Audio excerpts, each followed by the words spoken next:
Hi everyone, this is the first in a series of videos where I'm going to take you through the new build of my studio. So I'm just going up the stairs here and you can see here it is. Still lots of work to do, but it's taking shape, it's getting there. That corner is where I'm going to have my desk, a nice walnut top, if I can get hold of one, corner desk that goes from the back all the way around that corner under the window there, which is currently boarded up. You can see there's 3 double sockets, and then I'm going to have another double socket on the back. That wall still needs to go in.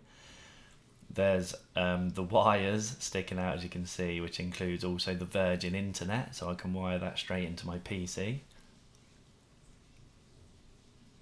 I'm going to have a stand at the back and then probably some IKEA white kind of drawers to go under the main desk. That is where Mrs. B's desk is going to be, on the left hand side with her 2 double plugs, and then we'll probably have a filing cabinet or a printer or something in the middle just to break up the desks. There's a big window at the back and a window on the side which we didn't have before. Probably going to have a sofa there at the back so that people can come and chill out with us. But there you have it, the first sneak peek, and stay tuned for the next episode coming soon.